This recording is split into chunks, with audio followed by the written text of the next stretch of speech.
Clouds TV, empowering lives. So my topic today is about parental blessings. Last time we were doing about the spiritual mistakes that we do. Today I want to speak about the blessings. How you bless your sons, how you bless your daughters, how you lift up these children because they need you, they love you, and they need. Every success of a child depends on the father and the mother. Bwana Yesu asifiwe sana. Ndio nataka kuambia siku hii ya leo, kama umekosana na mama mtoto ama umekosana na baba mtoto, do not involve the children into your affairs. Makosa ya mama yako na makosa ya baba yako na makosa ile wamekosania, do not involve into their affairs. Mama yako na baba yako ndio wamekosana, na mama yako na baba yako ndio walijua na kule walitoana, lakini wewe ulikuja and you have got no mistake and you don't care kama wamekosana ama hawajakosana. Mama yako akikwambia baba yako ni mbaya, mwambie ninajua lakini wacha nijijulie. Baba yako akikwambia mama yako ni mbaya, mwambie ninajua but I want to know by myself. Do not carry the burden of the ignorance of your parents because you will be destroyed. That is where I'll be discussing from today because I want all of us to bless our children. Last time tulikuwa na firstborns and the lastborns blessings and we prayed for them. Apparently almost the entire nation was praying for the firstborn and the lastborns. I don't know how God works. He works in a miraculous way. He works in a way that every other people in the same spirit, they will be doing the same thing in the same time at the same method. Therefore, the most important thing kutoka leo, siku hii ya leo, ningetaka sana tuangalie. Nitaenda pole leo, sitahubiri kama mhubiri. Nitahubiri, nitakufundisha kama mwalimu leo. Because hapa ni very muhimu sana. Very muhimu sana. Bwana Yesu asifiwe sana. Hapa ni muhimu na ni kitu ya maana sana. Ndio tuweze kuelewa. Ndio tujue makosa yako ilitokelezea wapi. Tujue ni kwa nini you are facing this challenge. Ni kwa nini mpaka wale unaonanga shetani lakini ujiona wewe kama shetani. Bwana Yesu asifiwe sana. Kwanza kuna wengine sasa wengi tulifanya vituko. Kuna wengine tulitusiwa kwa wazazi wetu. Kuna wengine tuliongea vibaya. Kuna wengine tulifanya maneno ambayo mpaka saa hii we never knew, hatukuweza kujua, lakini imekuja kutukula baadaye. Mama yako hata kama ni kiwete, mama yako hata kama ni msharati, mama yako hata ametangazwa na imejulikana ni mchawi, she will remain to be your mother.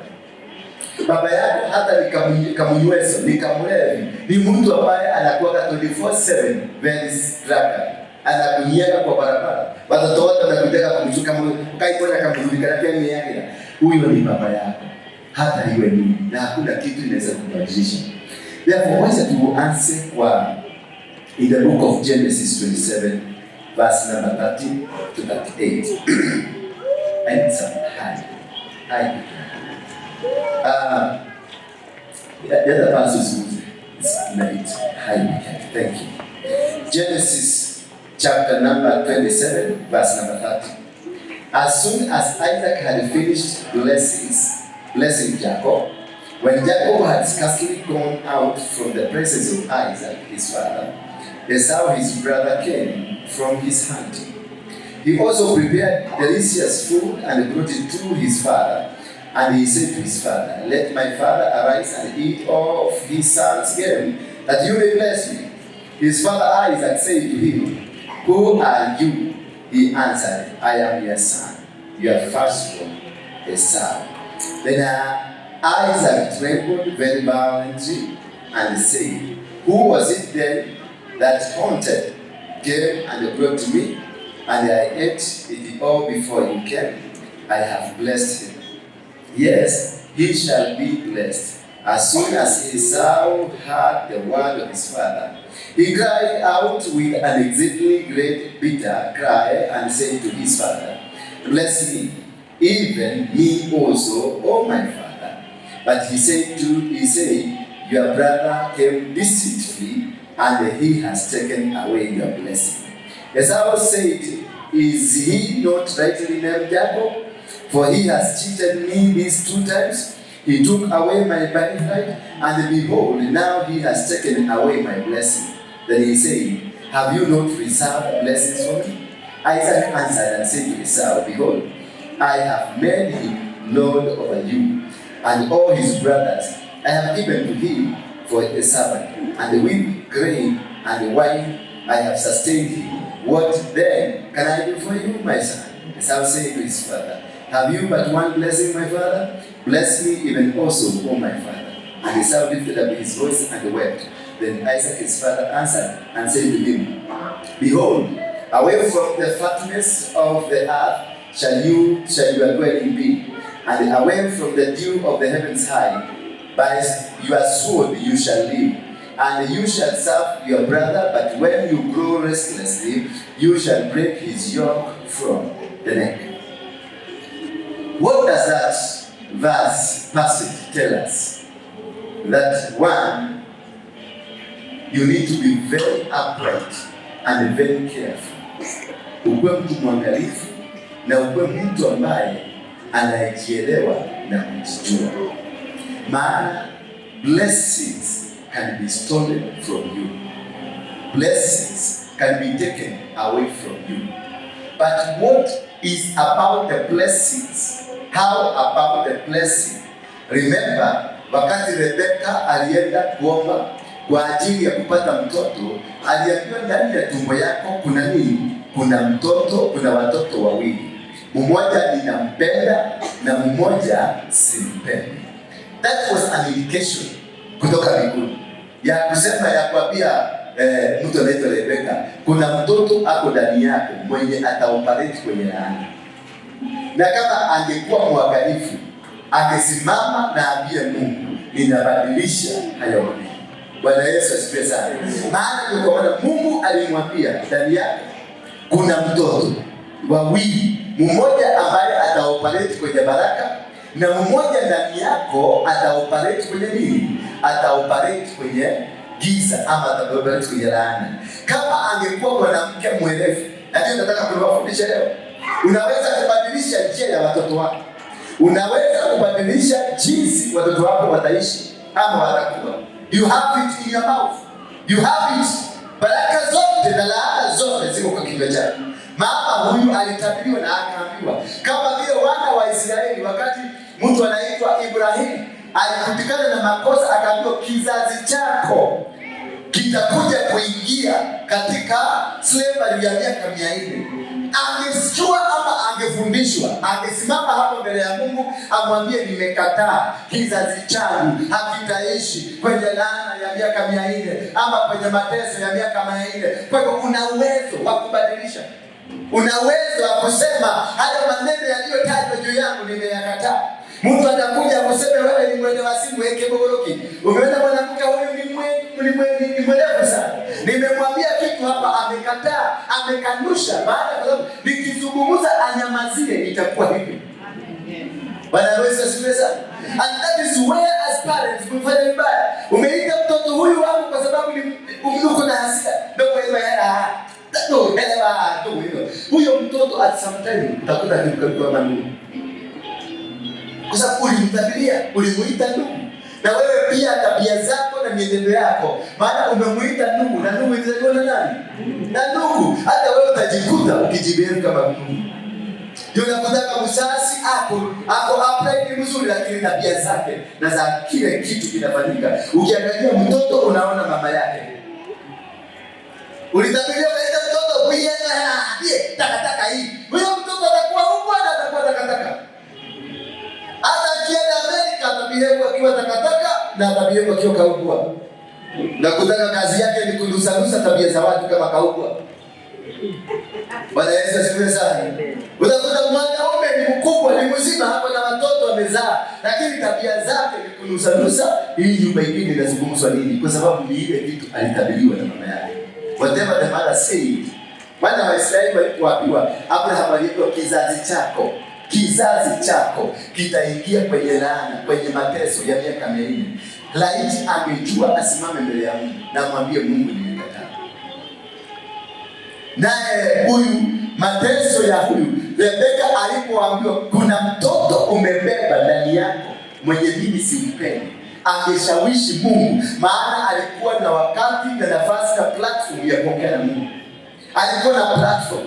Angemwambia Mungu, hapana, tumbo yangu hii haiwezi kubeba laana, maana mume wake ndiye aliyemwekelea mkono na akaitisha hao watoto.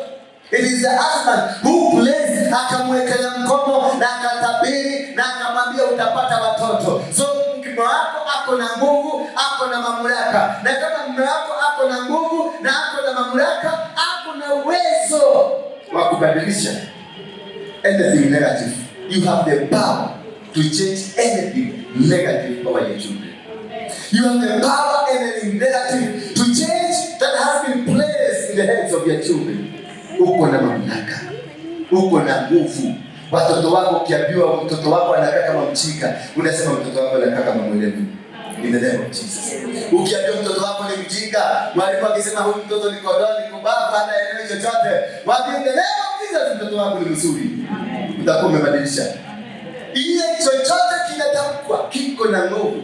Matamshi, anything spoken, jambo lolote linalozungumzwa kutoka kwa mdomo wako, kutoka kwa mdomo ya mwalimu. Nilikwambia kuna watu about they are so powerful in your life. Your parents, number 1. Number 2, your teacher. Number 3, the leaders, community leaders. Number 4, huyu mtu mnaona amesimama hapa leo mchungaji. Those can determine what you are going to become. They will destroy you or they make you. I can cast you from this pulpit. I can bring you down. Hata kama wewe ni mnani, hata kama president, I can bring the president of the republic of this country. Hapa naweza kumleta chini. Bwana Yesu asifiwe sana. Na hapa tunaweza kumuinua. Alitembea kwa makanisa akakuwa president. Na alikuwa hapo na chances za yeye kuwa na president. Hapo Ruto hapo na chances. Hata wale walifanya mahesabu kama wale wanasiasa, hawakuwa wanafikiria Ruto anaweza kuwa president, lakini kuna kitu alifanya. Alikuja kwa hii madhabahu, akapiga magoti hapo, akatoa sacrifice, akaitisha madhabahu kupigania. Sasa hii mlikuwa mnapigana na mtu anaitwa Ruto, lakini madhabahu ndio ilikuwa inampigania. You can never win against an altar. Iwe ni ya mganga ama ni ya mchawi. Ukiwa hauelewi ni madhabahu kwa madhabahu. Kama ni kwa mganga, usiende ukapigana na mganga na vita, atakumaliza. Ni madhabahu kwa madhabahu. Nilikuwa madhabahu yako, ipigane na madhabahu hiyo ya mganga na utaona utamshinda. Lakini ukienda kifua, ati sisi ndio tulifanya, mimi ndio nilifanya, mimi ndio nitaenda, utaangushwa ukienda. Kwa sababu madhabahu haikutambui. Madhabahu haitambui binadamu. Inatambua nguvu zake na inatambua ile kitu imetengenezwa ipigane naye. Imetengenezwa kupigana na madhabahu mengine. Kama ni madhabahu ya umaskini, hii inapigana na umaskini. Kama ni madhabahu ya usherati, hii inapigana na usherati. Kama ni madhabahu any kind of an altar, the war of altars is won at the altar. You will never win the battle of the altar anywhere else. That is why Ruto was smart about everything. Anaweza kuwa hata kupata hizo kura, lakini alienda kwa madhabahu akainua level ya vita zake zikaenda juu. Vita zake zikapanda juu. Nyinyi hawa wakitembea huko na uhuru wao, walitembelea huko kwa mwili na nyama. Ruto alitembelea katika ulimwengu wa madhabahu. That is why madhabahu lazima, hata kama jaji waliona makosa, madhabahu iliambia jaji badilisha. Na ndio naona huyu tunaona huyu wakati alitoka kwenda wakaenda kuandika hiyo kitu, aliwaambia yule Mungu ambaye mnaomba mumwambie atuzungumzie, maana hata Supreme Court inapoleta na madhabahu. Na hao watu walielewa hii ni vita ya madhabahu, si vita ya akili zetu. Tutaandika kile madhabahu itasema, na ndivyo kulisema. Kila mtu alikuwa amesema Ruto ameshindwa, kila mtu alikuwa anaona Ruto atashindwa, lakini madhabahu ile alitolea sadaka ilikuwa juu kuliko Uhuru na Raila. Maana Uhuru na Raila badala ya kwenda kanisani walikuwa wanaenda kwa baba, wanakamata bili, wanasema kabia hata kama mtu tutakamaliza. Kumbe hata kama mtu kaliacha kuwa kama mtu, kakaingia kwa madhabahu akakuwa kitu. Panua maisha yako, inua kazi yako, inua kanisa yako kwa kuinua madhabahu. Wacha watu waache kukuona kama Waruinge wa Mokeke, waache kukuona kama yule mwizi, kama yule mama maskini, kama yule mama amekuwa. Hapana, inua kiwango cha madhabahu. madhabahu. Ndio unaona napita katika nchi mzima nikiinua kiwango cha madhabahu, ndio tuweze kutembea kadri ya mapenzi ya Mungu, tuweze kubomoa madhabahu ya shetani, tubomoe madhabahu ya umasikini, tubomoe hata hiyo madhabahu ya mongeke, tuibomoe, tuikanyage, tuiharibu, kama mnafikiria mongeke ilikuwa ni mongeke na maina. Forget that. We were nowhere. Anybody saizi aende kitangaza pale kwa media, aseme mimi ndio chairman wa mongeke, atakuwa mkubwa. Kwa maana ni madhabahu tuliinua. Tulichinja mabuzi na ng'ombe. Bwana Yesu asifiwe sana. Tulichinja mabuzi na ng'ombe, si moja, si mbili, ni maelfu za mabuzi. Zile tulichinja. Mimi ndio najua siri ni nini tulifanya. Ndio tukainuka tukaenda huko juu. Wakati niliondoka, hiyo madhabahu ilipasuka. Bwana Yesu asifiwe sana. Hiyo madhabahu ilipasuka. Maina akaachwa na kinusu kimoja na mimi nikaenda na kinusu. Ndio unaonanga anajaribu kuinuka, anashindwa kwa sababu kuna kinusu niko nayo. Bwana Yesu asifiwe sana. Na sio kinusu, ningelikuwa. Hallelujah. So you have the power. Now for you to bless your children, you must have an altar in the family altar. It is the family altar that controls, that will make you to succeed wherever you go. The family altar will make you win every battle as a family member. You don't need to be a Christian for you to succeed, because I've seen many families, they don't even know Christianity, but they have succeeded. And I've seen many families about they are staunch Christian, but they are very poor. Watoto wao wamekosa shule, watoto wao wanavuta bangi, watoto wao wanakula miraa, watoto wao ni waizi. Yet they are staunch. The child ya hudu, kama kuna bishop mmoja na mwanaka kwa YouTube anapenda sana kutukana wachungaji, kuita wachungaji ni mikola. Huyo mtu namjua, mtoto yake ni mtu ambaye ako rehabilitation center kwa sababu ya madawa ya kulevya. Bishop, you can't not blame the bishop. Hawezi complain. Hata mtoto mwenyewe hawezi complain. What it is ni kwamba kuna madhabahu ambayo hana in the family. Yes, hakuna altar hii anahubiri, hakuna mdomo ya kuhubiri, but wakati ukirudi nyumbani kuna madhabahu inaitangwa ya nyumbani, the family altar, which is superior than the rank of a bishop, which is superior than the rank of an apostle, which is superior than the rank of an archbishop, which is superior than any man of God. When you go back to your father becomes the head, your mother becomes the head. They have an altar that has raised you to where you are. And in your family, kama madhabahu ya kinyumbani hayana nguvu, hata mtoke hamwezi mkabarikiwa. Mahali popote mtaenda, you will never succeed. Take an example of Abraham. Abraham aliambiwa nitakubariki na nibariki kizazi chako. Kwa hivyo kina Isaac, kina Jacob, kina Esau, wote hao wamebarikiwa kwa sababu of the Abrahamic blessing. And the Abrahamic blessing ilikuja wapi? Kwenye mlima Moria. Mahali alitoa mbuzi, akachinja kondoo, badala ya kuchinja mtoto, akachinja yule mbuzi. Na yule mbuzi akasimamia familia. So that is where all over the world, kwa sababu ya matamshi yaliyotolewa kwamba nitakubariki wewe na kizazi chako, kwa ajili umeinua madhabahu. Kwa hivyo hii madhabahu ikakuwa commanded by God that kizazi hiki ukitrace wherever they go, they will receive blessing. Kuna watoto, kuna familia unakutana wherever they go, hata toke hapa bila kazi aende Australia, aangushwe na ndege kwa kizazi katikati, atapata mtu wa kumsaidia. Na kuna mtu atatoka hapa aende safari kwa ndani kucontrol pesa, na pesa ni mshwari na zile zote wanatuibaka, lakini bado anatoka kwa kitu maskini. Pesa yake yote anaipeleka kwa ulevi, akitoka huko the following day hata kitu. Hata kitu. Kwa sababu ya nini? Hana baraka za kifamilia, hana baraka za nyumba. Familia yao haikujenga msingi wa madhabahu ya kuwapigania. That is why some families are weak and some families are strong. The Kenyan family, they lay a foundation of an altar of their family. Whether it's ni ya shetani ama ni ya Mungu, but they have a family altar. Kwa Inage family, they have a family altar. Unaona, kwa Inage family mpaka saizi wako na mashamba na haitaisha. Familia ndio itaisha iache mashamba. Saizi ni halisi like a government. Kuna familia unakuta familia zingine baba yao aliinuka pati chini yake hata katoto ambao kameingilia mitiere. Kwa sababu hakuna madhabahu. Alitembelea, alishikana na mtu ako na madhabahu. Kuna wazee wengi walitembea na moyo. Bwana Yesu asifiwe sana. Akina Kamodo, akina nani wanaitwa kina Chui. Wale wote walitembea na moyo. Walitembelea kwenye madhabahu ya moyo na wakatajirika kwa sababu ya moyo. Lakini wakati moyo alikufa, hawa wazee wote watafute, nobody has anything. Kwa sababu ile madhabahu walitembelea nayo ilianguka, ilitoka. So they are alone, wakawa peke yao. Wakati aliachwa akakuwa peke yake, ni kumaanisha hataweza kutembea kwenye madhabahu yoyote, maana hana madhabahu. Kwao hakuna madhabahu ya ushindi, kwao hakuna madhabahu ambayo inaweza kufanya wakaelewa haya wakafaulu, kwao hakuna madhabahu inaweza kubadilisha anything in their family. So by association you can become. But remember, by association, the person you have associated with, kama ataondoka kwa maisha yako, utabaki ukirudi simu. Ndio unaonaga watu wanashindana. Hivyo si hapa itokatia nini?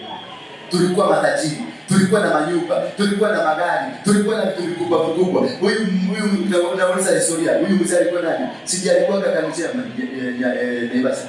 Yalikuwa kanisa ya Mangirigiri. Yalikuwa kanisa ya Manyahuru. Yalikuwa by the association of the person whom you are under, you will still win the battle. But the day this person exists, ama wewe uondoke kwa hii madhabahu, kama sasa mapasta ambao wako hapa, wako chini ya the grace of this church. Ukifungua kanisa yote mahali popote, utapata inakuwa, utapata growth inaendelea vizuri, utapata kila kitu kinakuwa vizuri. But the day utaondoka, tunataka kupasua kanisa, utapasua for only 6 months. The 7th month, utakuta hauna mtu hata mmoja, because you are not operating in the grace that graced you. Bwana Yesu asifiwe sana. So you must be able to understand, before you go kwa waganga, before you go to that pastor, before you go to that bishop, jiulize kwanza, kwetu kuna madhabahu ambayo inazungumza blessing, ama kwetu kuna madhabahu inayozungumzia downfall? Because most of you are poor, not because you're supposed to be poor. You are poor because madhabahu ambayo inakuongea kwenu ya maskini. Baba yako hakuwa na time ya kujenga madhabahu ya kifamilia. Baba yako he never sacrificed as a family, as a father of the family. He never sacrificed for his children. You need every year to do a sacrifice for your children. You need every year to do a sacrifice for your cows and your goats. You need every year to do a sacrifice. Not every year, every time. But yearly, watu wengi walifanya, Hana alifanya hivyo yearly. Lakini kama utataka madhabahu yako inakuanga kubwa kulingana na una sacrifice. The more you sacrifice, the more stronger you become. Hawa watu naonanga wako power, wamesacrifice mpaka watu. Hii shakahora unaona, it is a political day, not a Christian, not a church day. Ni wanasiasa walikuwa wanaenda wanatoka kafara huku ndio wapate viti. Bwana Yesu asifiwe sana. Watu wengi wamekuwa wamepatiana kwa Freemason, wamenyongwa, damu imechukuliwa, ndio wakwe viongozi katika taifa. So the more you sacrifice, the more you become. It doesn't matter what kind of a sacrifice. Kama ni kwa shetani, yes, hata kama ni kwa Mungu, it doesn't matter. A sacrifice, the top, ile sacrifice kubwa imetolewa ndio inasema. Sio useme ati wewe kuna ati Yesu alikukufia. Hiyo ni ujinga. Hiyo ni ujinga. Madhabahu iliyo juu ni madhabahu ile imetolewa zaidi. Ukuje kanisa hii utoe shilingi 1000 na yule mwingine aende kwa mganga atoe mtoto, atakushinda yule. Wewe na Ukristo wako utakopa na utaangushwa. Until such a time you know that God reveals to you, this is what you can use to counter this which you are doing. Kule walitoa kafara ya binadamu, Mungu atakupatia ufunuo. That is now when Christianity comes in. That is now when Jesus comes in and helps you to know, helps you to understand what is behind. Ni madhabahu gani inatawala kwenu? Ni nguvu gani hii imetawala? Tumekuwa Wakristo, hatujawahi fanya dhambi, hatujawahi kufanya jambo lingine lolote libaya, lakini tunaendelea kuteseka. Hapo ndio Mungu atakufunulia. Atakwambia shosho wa shosho wa shosho. Ndio aliinua madhabahu ya umaskini kwenu. So utajikuta uko kwenye laana ya kizazi cha 3 ama kizazi cha 4. Despite that, your father alikuwa Catholic bishop, your mother alikuwa hiyo kitaba ya NCMA ama wote, your brothers wote uncle na maanti zote ni watu wa Mungu, lakini wote ni maskini. They are very poor. Why? Because kuna ka foundation kalitengenezwa na washosho. Not only you need God. It is only God who can reveal to you. It is only God who can speak to you, because you don't know. That is why you need a platform of Jesus Christ. Jesus came to bring the platform, so that this platform, we can use it to bring a relationship with God, so that God can create a clear path for you to understand what has been the problem. And that's why Jesus, akiondoka alikwambia, pray and you will be answered. Akakwambia, if you are not completely answered, stop praying. Go seeking. Seek and you will find. You cannot seek through prayer. You can only seek through what? Trying to unravel. Trying to ask questions. We seek by asking questions to God. We seek tunamwambia Mungu, ni kwa nini hiki kitu kinafanyika? Ni mpaka lini nitateseka? Ni mpaka lini haya maneno? You seek God with your sacrifices. Unaenda kanisani na dhabihu. Unaambia Mungu, nipatie ufunuo tu niweze kujua what is happening in the family. Then from there you go and dream, or he will send a servant to you. Jeremiah 35. Wana wa Rekabu walikuwa wameambiwa Mungu, Jeremiah akatumwa na Mungu akaambiwa, nenda kwa familia ya Rekabu, wapeleke kwenye chumba kimoja, kisha wapatie kila mtu glasi ya waini. Jeremiah akafanya hivyo. Akaenda kwa wana wa Rekabu, akawaambia, kujeni kwa nyumba moja, kwenye nyumba ya Mungu. Akawapeleka kwenye chumba kimoja kilichokuwa karibu na yule mkubwa sana. Akawaambia, kamateni glasi moja. Wakawaambia, hapana, sisi tuna operate kwenye laana. Sisi nyumba yetu tuliambiwa msiwahi kukunywa divai. Namba 2, msiwahi kupanda mizabibu. Namba 3, msiwahi lima. Namba 4, msiwahi jenga nyumba. Muishi kwenye tent hii miaka yenu yote, kwa sababu mpaka wakati ndio muishi maisha mingi. Hiyo ni laana ama blessing? Hiyo ni laana ama blessing? Nataka kuongea na kanisa iko hai. Hiyo ni laana ama ni blessing? Basi huyu mzee aliwaachia laana. Na alipowaachia laana, ikakuwa sasa laana ndio ikapole. Wakati mtumishi wa Mungu alituma aende awasaidie kutoka kwa hiyo laana, walimwambia tukikwenda kwa kile ndio wa Yesu hapo. Sokana kwa rudi na wewe Mungu. Sisi tuliachiwa laana na babu yetu. Na anatuambia tusiwahi kunywa, tusiwahi lima mizabibu, tusiwahi lima, tusiwahi jenga, na tusiishi kwenye tent miaka yetu yote. Jeremia alifanya. Huyu Jeremia alitumwa na Mungu. Jeremia aliambia, hear the word of the Lord. Hear the word of the Lord. So it is God that has given this instruction. Go to this family and seek to help them. Go to this family. Give them a glass of wine, so that they can, whatever that is haunting them, whatever that has brought them down, can stop from bringing them down. But what happened? They said no to the man.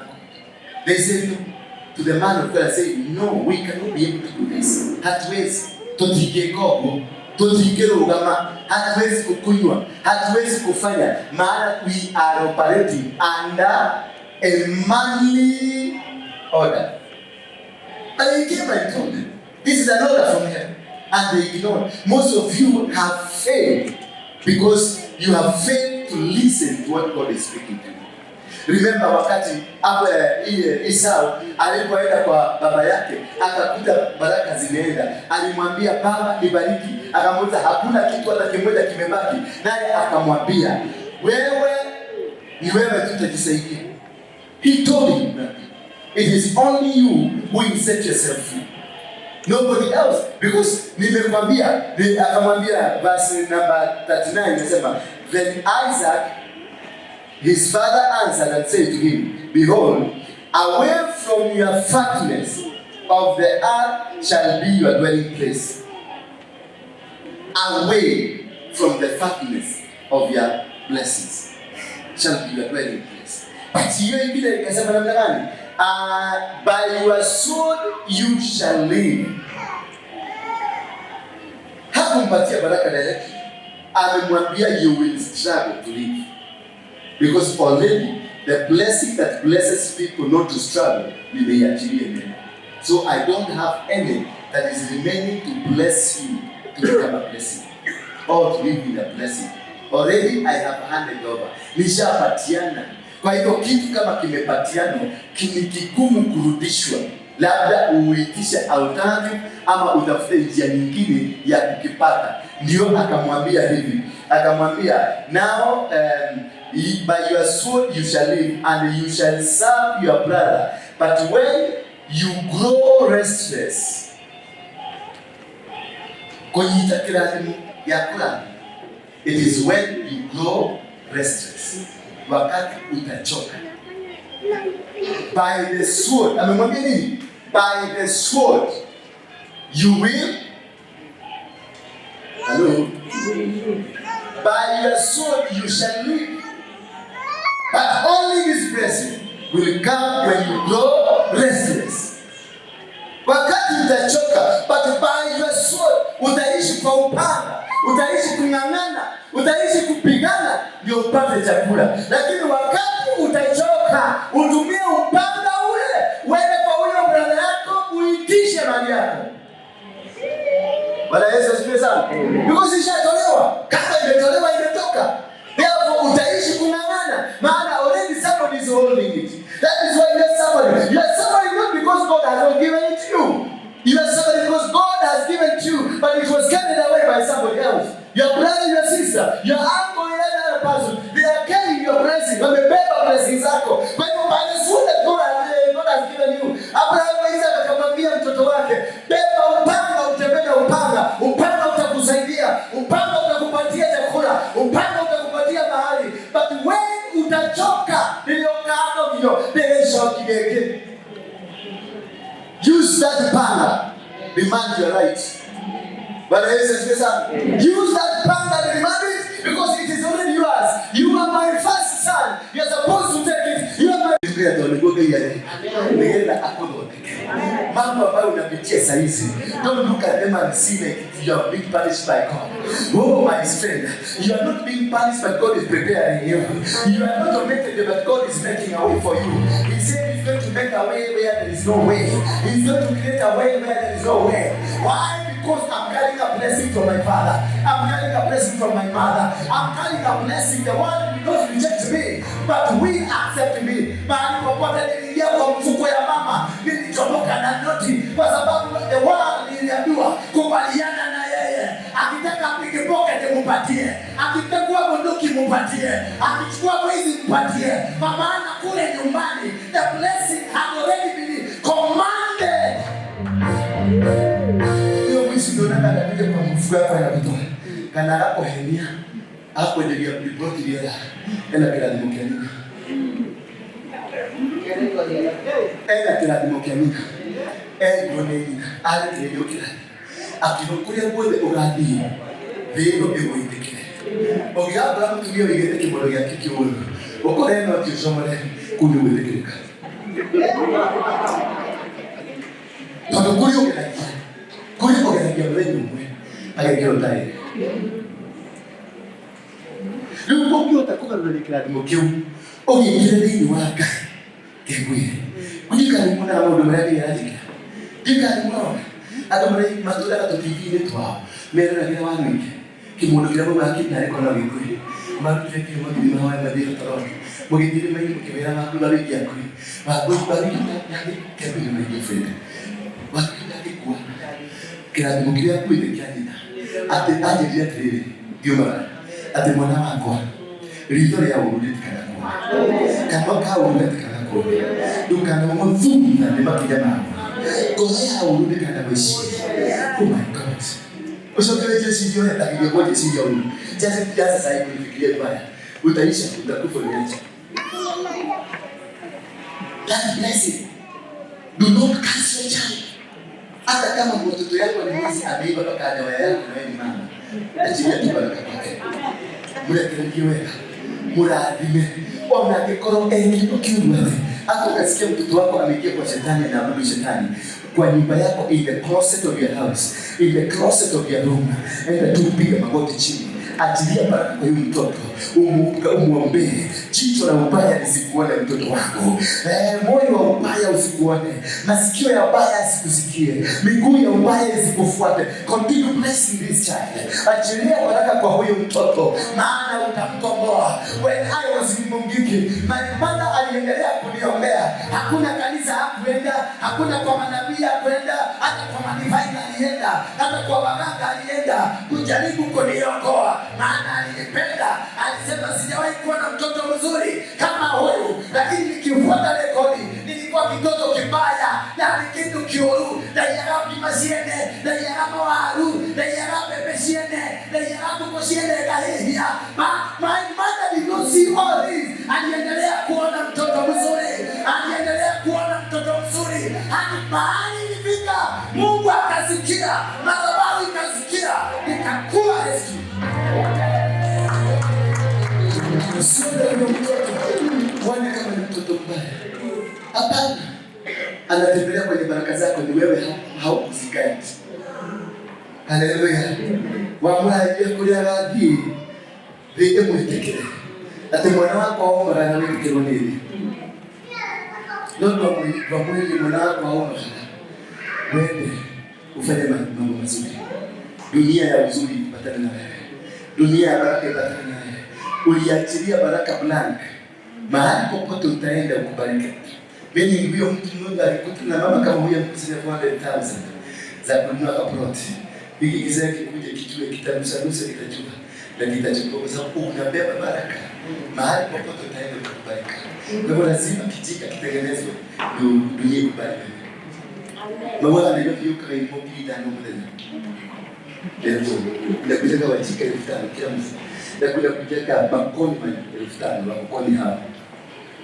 Kwa nini? They are operating in a blessing. It is only the blessing is not guided. If the blessing was guided, then you could see Jacob. Jacob's blessing was guided by the mother. The mother knew they are doing something wrong, but Jacob guided the blessings. Akaguide mpaka Jacob. The mother of Jacob guided the blessings of Jacob mpaka akaproduce the man that he was. They stole the blessing from the father. So that you can guide the blessing. A misguided blessing will cause you to be blessed, yes, but in wrong things. Anything you can do, utadanganya mtu na kupatia. Ujaiona, mtu si madawa alitumia. Si hilisi alitumia. Alikuzungumzia na akakuzia na akakupeleka kwa shamba na haukusense na ulikuta beacon moja na beacon nyingine nakwambia hakuna beacon, hazijaweka sitaanza kwa na extreme. Na umeruka beacon. Ni zile blessing alitoa nazo nyumbani. Kwa hivyo hata mwisi ako na blessing. It's only the blessings are misguided. If they were controlled, they would do the good work of heaven. When my blessings were controlled, my mother and my father walinipeleka kwa Bishop Harrison Nganga.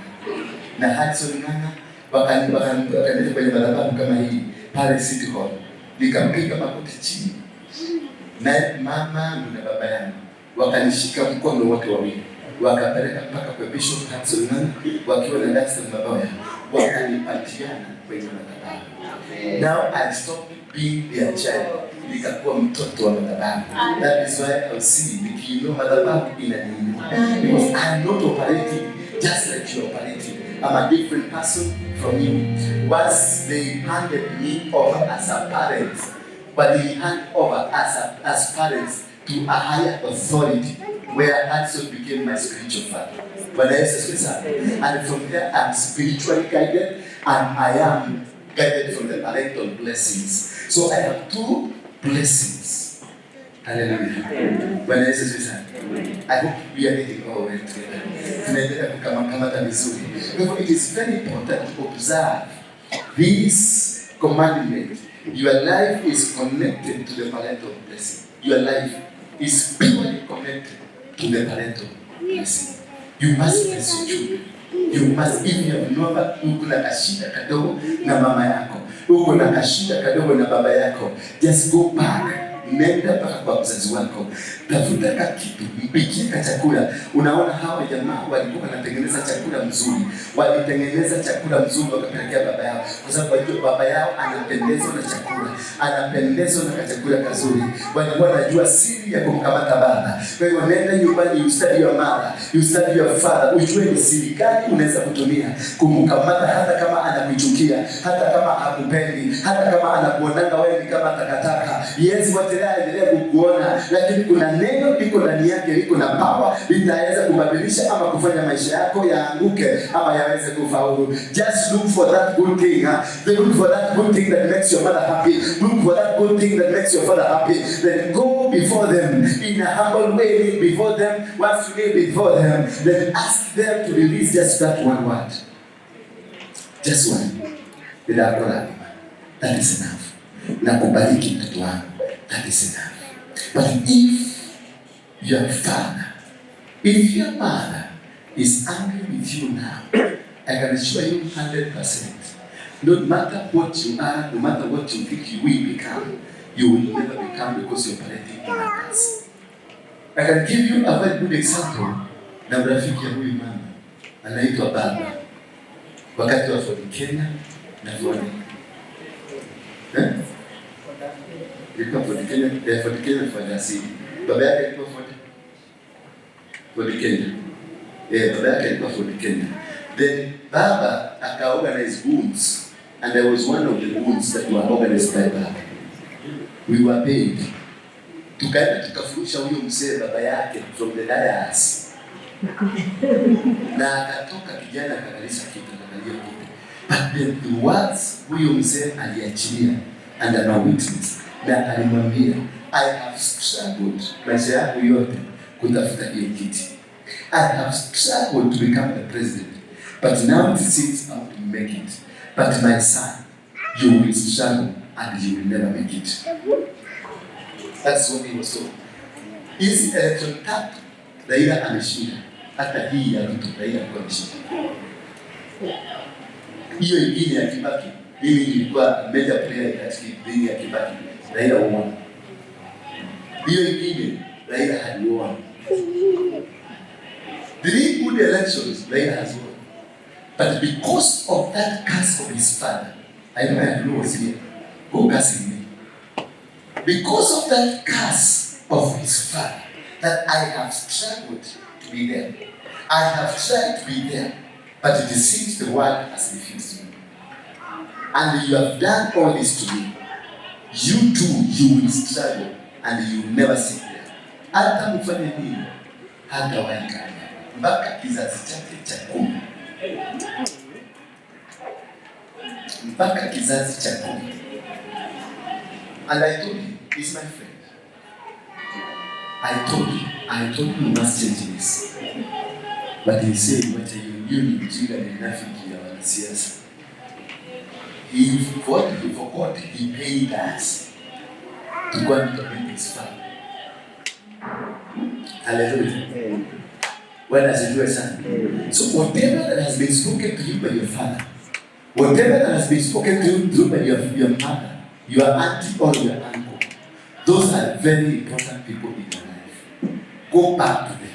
If they ever called you, kama mama yako kuna siku alikuitaka mchina, kama siku moja kuna mama alikuita ng'ombe hii, jenerala ng'ombe, that is operation. It is still good. Ulio ng'ombe. Kama mama yako kuna siku alikufukuza na mwiko, akakuwekelea ngoko kwa sababu ile tabia mbaya tulikuwa nazo, akakwambia toka huko takataka hii, huko wewe ni takataka mpaka sasa. Na ndio maana tunarudi kwa wazazi. Tunamwambia mama, unapiga magoti chini, unamwambia baba, nimekuja. Kama kuna kitu nimewahi kuzungumza kinyume kikakasirisha, nibariki tu, nifungue. You do this yearly. Kila mwaka jaribu urudi kwa mama yako ama kwa baba yako. Tafuta watu kikundi, mnaenda mpaka nyumbani, unapiga magoti chini, anazungumza maneno matamu. Hata ile kitu amesahau itakumbuka tu hapo ndani na utafunguliwa maisha yako. So the parental blessing, it will avert the kind of life you're living. The parental blessing will make you even bigger and stronger.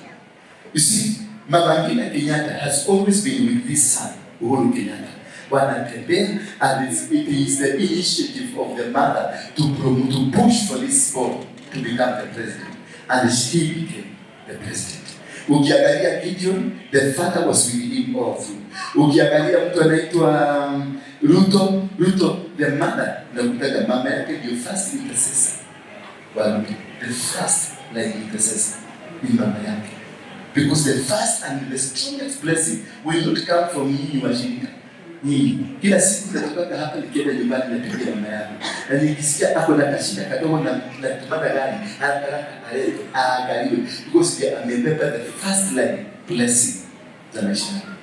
Ile neno anatiana akienda nyumbani, anaambia mwana wako lazima, mwana wako ikera, mwana wako ichiwe alta kumando ile yake. Nisisi tumaladola ya. Timakuta bakuli kwa. Kwa ndani ya ile kama hangenipatia kwa Harrison Ng'ang'a ningekuwa extra. Kama hangenipatia si mafuta ya Harrison, ni mafuta ya mama yangu, na akanishikanisha na mafuta mengine. Sasa that's why I'm going strong. But I so once you know and you live like that one, once you connect your blessing, the Bible in the book of chapter number 6 of Ephesians 1-4, the Bible says, honor, it is a repetition of the commandment, honor your father and your mother. Because that's the first one, only a promised commandment. A promised commandment. A commandment that has a promise. That your life will entirely depend on your parents. Your life will, Ephesians 6, verse 1-4. Ephesians 6, verse 1-4. That your blessings for you to succeed. I know most of you have. Mungu wengi ambao hamsikilizani na wazazi wengi. Mungu wengi mnajua, mliokoka mkajua mama yako ni mchawi. Uliokoka ukajua mama yako ni mwizi. Hivyo hapo mwizi amebeba kitu chako. So wachana na mwizi wake, wachana na uganga yake na uchawi yake. Just go and tell him, pika chakula mzuri, mtengenezee kitu kizuri, mwambie, mami, ndoka. Igerida kwa wangu. Ukijua tu ni mchawi, mwambie akatie blessing. Akasema, I bless you. Umara mwana wako. That is all what you need. The blessing of your parents. The blessings of the parents. That is all what we need so that things will go well for a long time in this land.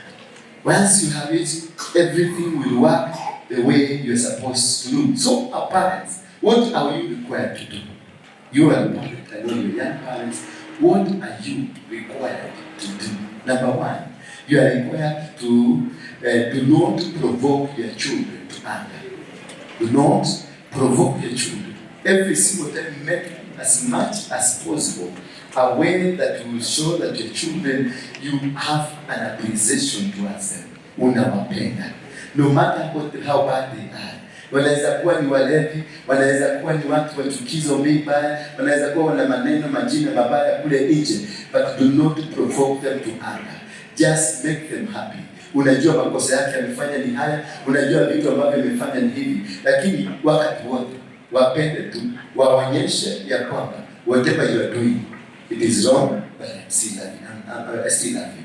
Whatever you have done to me, it is wrong, lakini bado ninakupenda.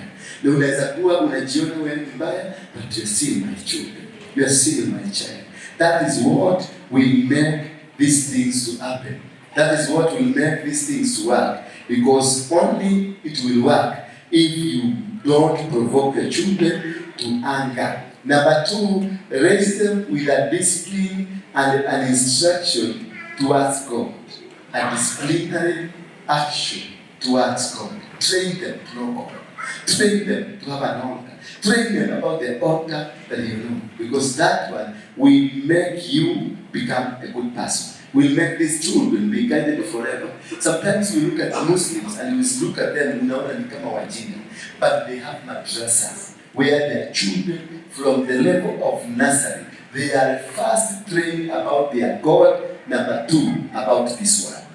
And that is why wherever they go, you cannot be able to change a Muslim because he has a doctrine that was indoctrinated to him when he was a young baby. And he grew with it, knowing everything about it and following everything about it. But we don't have time for our children because watoto wetu saizi uliwaacha wakicheza game. Watoto wetu saizi uliwaacha wakifanya maneno ambayo wanafanya. But the most important thing for you to do now is to make sure that all things work together for good. You indoctrinate them with the kind of God that you worship. You make them know Jesus. You make them know there's God in heaven. You make them know that there's a Bible. Teach them these good things of God. Teach them this good thing that God has given you. Praise be the name of God. Hallelujah. Bwana Yesu asifiwe sana. Then, how do children bless? How do we bless our children? The book of Mark 10 verse number 16. And he took the children in his arms, placed them in his hands, and then blessed them. How do we bless our children? Ni vipi bless them? So that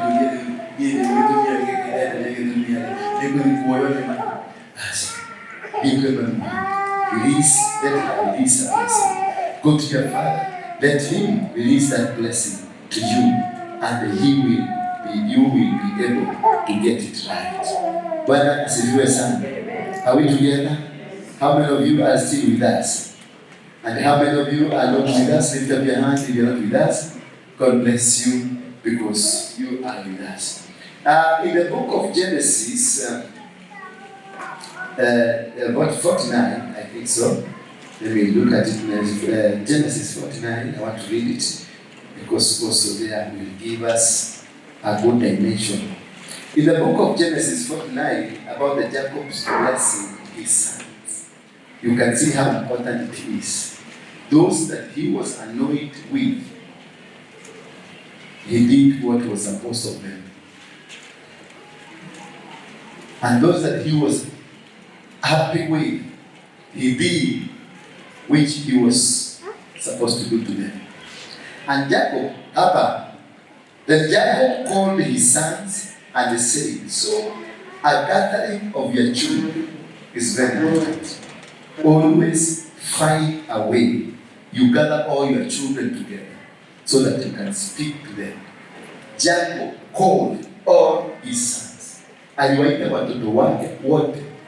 Akawaambia kujeni ndio niwaambie what will happen to you siku za usoni. Ukaige mwira maisha maana haukabele barako.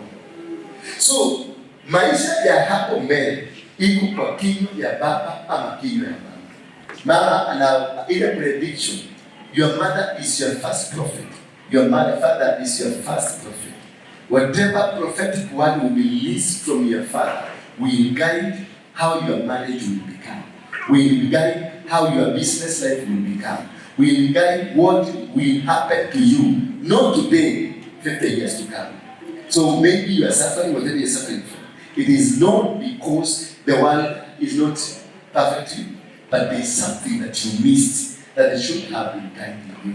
That is why it's very important.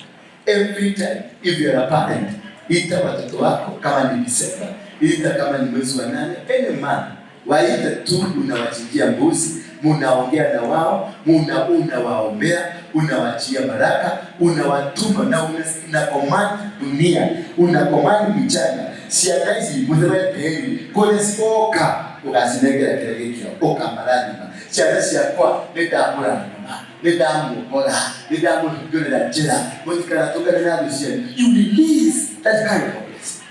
You bless them. My children are bless you. My children are guide you. My children, may God bless you. The God of heaven will be with you. Wherever you go, the enemies will find you. Whatever you do, you will succeed. Whatever you use with your hand will become a reality. That's kind of a blessing. That's kind of making our children better people. That is, you see, wakati ukiangalia Timothy, the Timothy success yake inazungumziwa kuhusiana na nani? Na shosho yake Lois. Maana alimwambia nini? Shosho yako alikuwa mtu ambaye ni mwombezi, hata mama yako alikuwa mwombezi, hata wewe kutoka sasa, hiyo imani ya wazazi wako ndio inatembea ndani yako. So you need a strong backing that will make you strong. Hallelujah. Bwana Yesu asifiwe sana. I hope this will make you change. This will make you succeed. This will make you win in every aspect of our lives. That from today, najua nyinyi wanawake wengi ni mang'aa, wengine wetu mmetusi watoto, mmewaita maneno machafu. Then Jacob assemble and listen, O sons of Jacob. Listen to Israel, your father. Reuben, you are my firstborn, my mighty, and the fruits of my strength. Preeminent in diligence, in dignity, and impregnable, preeminent in power. Unstable as water, you shall not have preeminence, because you went up to the father's bed. So the children, what is the cause of the curse of Reuben? It is because he went to the bed of his father. Watu wengi tumezoea, unaingia kwa bedroom ya mama yako, unaingia kwa bedroom ya baba yako. That is a curse. Bwana Yesu asifiwe. Children less than 10 years, 13 years, wana uwezo, wanaruhusiwa. Lakini kitoto kia 15 years, kitoto kia 17 kwenda juu, kinaelewa the dynamics of the bedroom. Alafu kinaingia bedroom ya baba yako, bedroom ya mama yako. From then, you'll be operating in a curse. Because utaenda kuta kisuruali kia mama yako kimehanua. Umeona uchi ya baba yako. Utakuta kisuruali kiada weke baba yako kimehanua kwa kitanda, unakichukua unaekelea kwa kitanda. From then, you'll be operating in a curse. You've seen the nakedness of your father. Bwana asifiwe. Na hapo kila mtu amesikia. Kila mtu amesikia. Kama uliwahi kuingia kwa bedroom saa hii, hata ukiwa kisiani saa 16 kwenda juu, tumatiti tumemea, na uliingia bedroom ya baba yako, ulichukua ndani. You are not supposed kuingia kwa bedroom ya mama yako wala baba yako.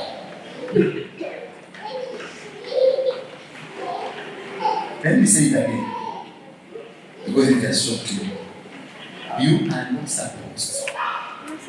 Because what will face you, there are two things.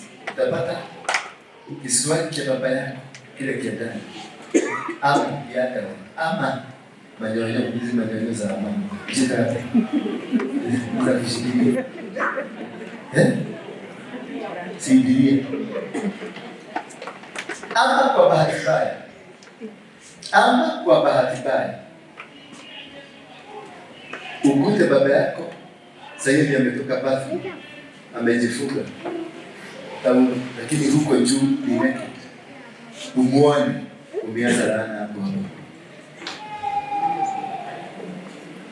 Hiyo ndio ilifanya anaitwa nani? Anaitwa nani? Anaitwa nani? Alipoingia alikuta kimzee kimelala kikiwa uchi, kuona tu, na akachomoka nje kuambia ndugu zake, baba yangu ako uchi. Ndugu zake waliingia, lakini walichukua kitambaa, wakarudi nyuma wakamwangusha. Sijui kama unaelewa. Akarudi nyuma akamwangushia, wakamfunika. Baba yako akafunga tawe hapa hivi, anakuja hapo stage na kitungo kimekaa hivi. Hiyo ni laana anakuletea. Halo. Wangapi wanaoperate kwa hiyo sasa? Mpaka hapa tumefika. Wameona uchi ya baba na mama.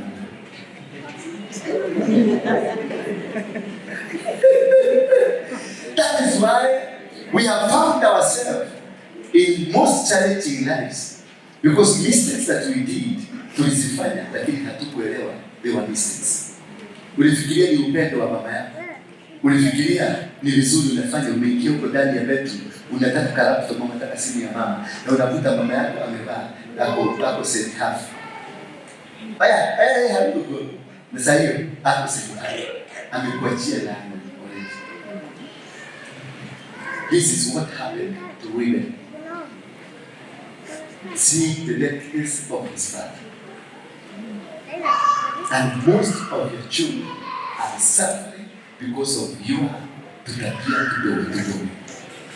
Ulienda wewe mama, ulikuwa mlevi, ukakimbia, ukasikia Mungu na yule sana unatembea, ukasikia ni makojo tumekuja nimekukasa, ukamwambia kama hapo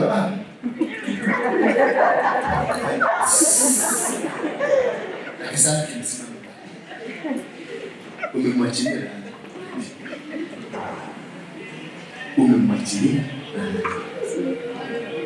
kuona ile mchi, kuona that guy that you're not to see from your mother,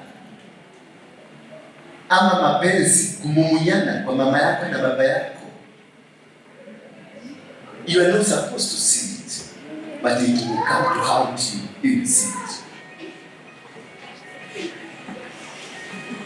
Kwa hivyo wazazi ambao tuko kwa kizazi hiki, sababu sisi ndio hatuna tabia na hatuna kichwa kizuri, protect your children. The language, the vulgar language we speak, the vulgar language opens up, it becomes a body. The vulgar language, ile unazungumza mbele ya watoto, ile unaongea na simu, watoto wakisikia ukiongea vitu si mwanadamu mwingine, that vulgar language, watoto wanasikia. You have said a customer.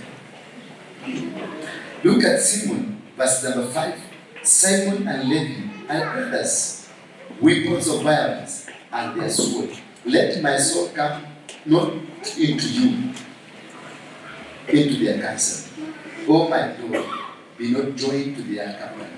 For in their anger they kill men, and in their willfully they hamstring oxen. That anger that you have, it is a curse upon a curse. Hiyo hasira, angalia Simon na Levi, ni kupitia kwa hasira, ni kupitia kwa makasiriko, ni kupitia kuona mama wakamuua na wakamvuja nini, wakamuua katakata ng'ombe kwa upanga, na wakaambiwa kwa upanga mtaishi. Bwana Yesu asifiwe sana. Kwa upanga mtaishi, kwa mateso mtaishi. This life will never run away from you. You will always experience this. And that is what costed Moses to go to Canaan. It is not that Moses was not qualified, like it is anger, makasiriko. Moses came from Simon and the Levi clan. Because of him being anointed, him being disappointed, akakuwa na makasiriko makubwa. Alishika ile mandhari, akavunja, naye Mungu akakasirika. Akampeleka mpaka kwenye mlima, akamwambia Kanaani ni kule na hamtakanyaga. Why? The curse of his grandfather operated onto us. That is what costed the long struggle of Moses. He struggled well with the children of Israel. He fought every battle. He won every battle. But something of a curse pulled him back. You can be so good preacher. You can be so good businessman. You can be so good man of God. But there is something that is haunting you that will come to stop you from becoming the success. That is why I normally ask you, go trace yourself. Because you may look in the face, you are okay. But there is something, kuna kitu kimekufuata cha baba yako. Kuna kitu kimekufuata cha mama yako. Wakati wa kusabarikiwa kitasimama. This only thing they come wakati wa kubarikiwa. Na ninawaambianga there are demons. Kuna demons ambazo they are only interested with your destiny. Any other thing, your business, your life, whatever you do, they are not interested until such a time utaenda kugusa destiny yako. Because destiny is not the success of life. Destiny is not about owning a car. Destiny is not becoming a manager. Destiny is not about becoming popular. Destiny is going where you are meant to go. Opening the door that was created for you. Opening the window that is meant for you, meant for your dark turnaround of your life. When you touch that door of destiny, ndio wanakuja wanasimama hapo. Moses was almost to get where he's supposed to go, Canaan. But when he touched that which was to propel him towards the next level, the 10 commandments, the level of Jacob, maroho ya Jacob ikasimama na ikamkumbusha, wewe ni wa clan ya Levi na nani? Na Simon. Anga ikamwingia, akaangusha the commandments. And that was the end of who? Moses' journey of Canaan. Now let's look at Judah, verse 9.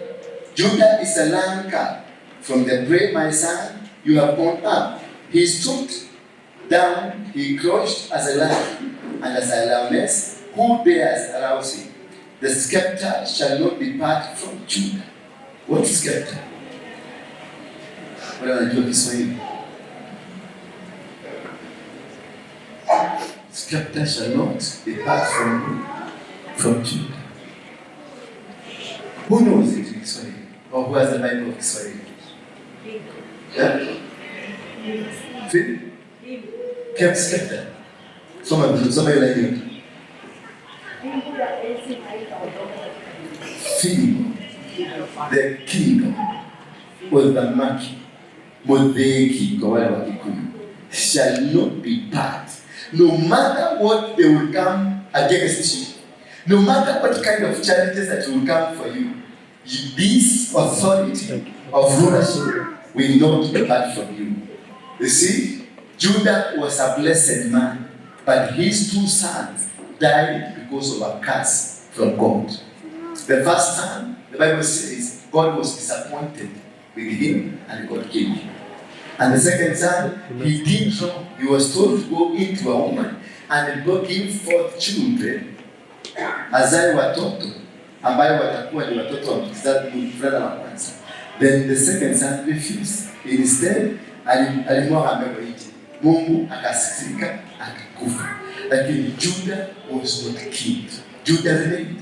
Judah akapatana na huyu mwanamke amefanya watoto wawili wakufe, akakuja akashika Judah.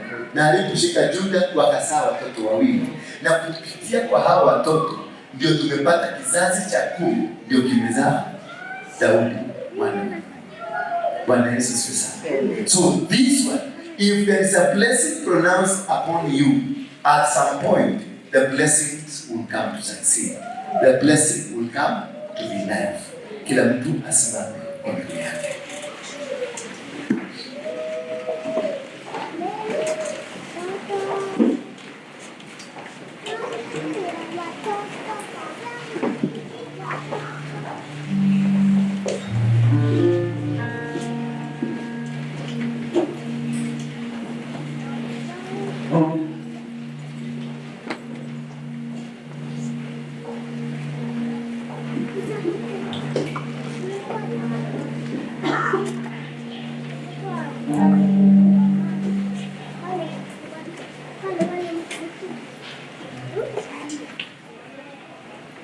Okay, I'm shocked.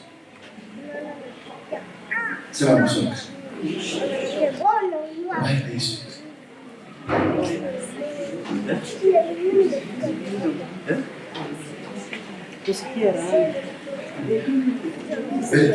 Why are you shocked? Nimeingia bedroom ya babaki. Na kuangalia kitanda ya baba kimela dadi. Sasa hiyo manywele ya dadi unamzamuza huko. Hello. Pengine te wado kumaina maya. Maige.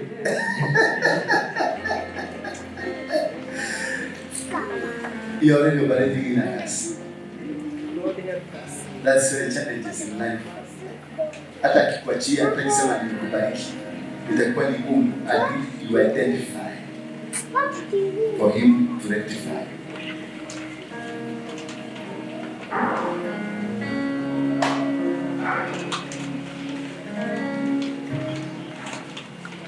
Thank you, God bless you. Shikeni za kazini. Nataka kukusaidia tuone kama ila penjuja moshi.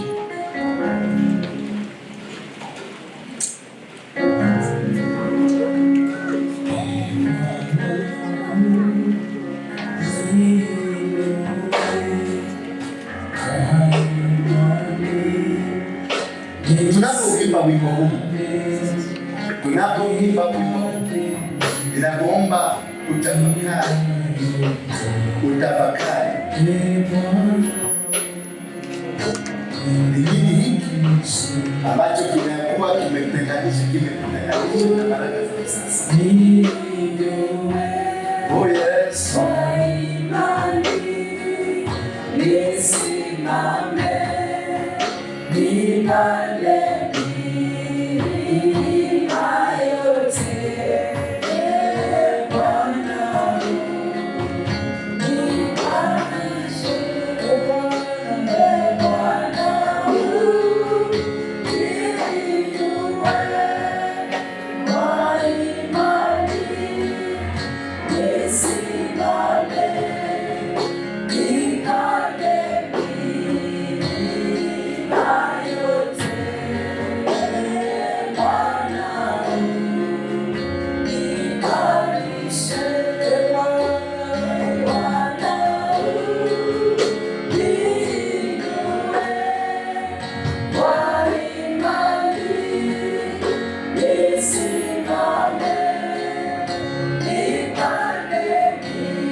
Inua juu kwa mkono wako wa kulia, sadaka zako inua juu. Kuna namba kwa wale ambao wamependa kutuma. Kuna namba ambayo iko kwenye ukuta. Namba hiyo ni baby, ni 247 out 2747 247 239 555 247 247. That's the business number. Then the account number is 239 555. And so for those who know the number of the church, that's my number. You can also send it towards it. Itakuwa imefika. For those who are watching us from parts of the world, you can send through my number. That is 0722 239 555. Kila kitu tunafanya sasa, I'm not breaking what I don't know. I want you to lift up your hand. We pray for God this week to reveal to you that which hinders you from the blessings of your Father. Then on Sunday, ukitoka kila mtu abebe bahasha. On Sunday, uniletee hiyo bahasha with the understanding of what you are doing. Bwana Yesu asifiwe sana. Usiwahi kuja madhabahu yenye haujui. Usiwahi toa sacrifice because of what you don't know. You must give only on what based on the understanding. Na kuja madhabahu kwa sababu najua madhabahu hii ni madhabahu gani. Ile mkono wako juu, inua tu juu, tuseme: Baba, katika jina la Yesu Kristo, ninapokea dhabihu hii kama mtumishi wako ambao umemteua kufanya kazi hii kwa ajili ya kuvunja nguvu zote za giza, laana na mipango yote ile iliyopangwa na Shetani kuzuia watoto hawa wakaingia kwenye destiny yao, kuzuia watoto hawa wasipatane na blessings za wazazi. Lakini kwa sababu wewe ni Mungu uliye na uwezo, Mungu uliye na baraka, Mungu uliye na upendo wa juu sana, ninakuomba Baba ukashuke kwenye mikono yao, ukashuke kwenye akili zao, miili yao, na katika kazi zao, na katika nyanja zao mbalimbali za kimaisha, ukachange jinsi wanavyoishi, wapatie ufunuo, wakajue ni wapi walipoteana na blessings za familia, blessings za wazazi, blessings za baba, blessings za mama. Uwapatie ufunuo, uwasaidie jinsi ya kuelewa ni wapi walikosea, ni wapi walikosa kukujua, ni wapi walikosea. Maana wewe ukiwa mbinguni una uwezo wa kusaidia, wabadilisha na wafanikisha. Na ni katika jina la Yesu Kristo tunaomba na kuamini. Semeni amina. So wekeleni hapa kwenye madhabahu, mahali sasa yoyote ule uko, sio lazima ukuje hapa mbele.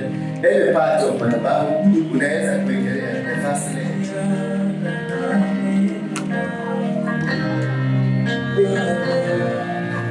Macho na ile sio kuacha.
Naibariki dhabihu hii na ilete mikononi mwako Baba.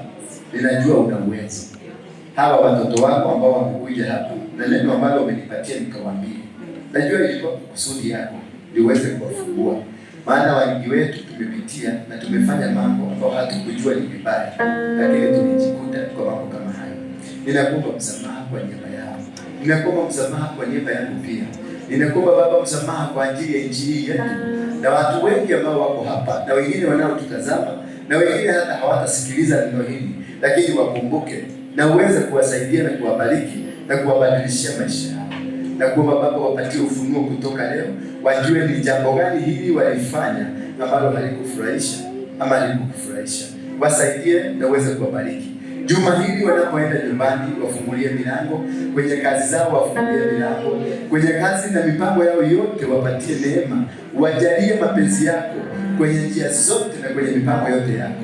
Wajalie tu neema yako, ukaweza kuwafaidisha katika faida zao, ukaweza kuwafanikisha katika malengo mbalimbali, ukaweza kuwaendeleza katika miendelezi mbalimbali, ukaweza kuwafanya wakaweza kuinuka katika njia zao, familia zao zijawe na upendo, kazi zao ziweze kuwa na baraka, na hata kazi za mikono zao zikaweza kubarikiwa. Ni katika jina la Yesu Kristo tunaomba na kuamini. now may the grace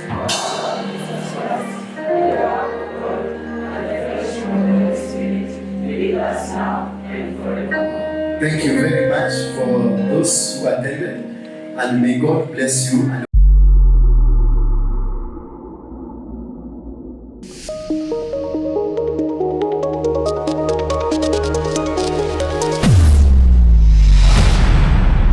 Bethel Clouds TV, empowering lives.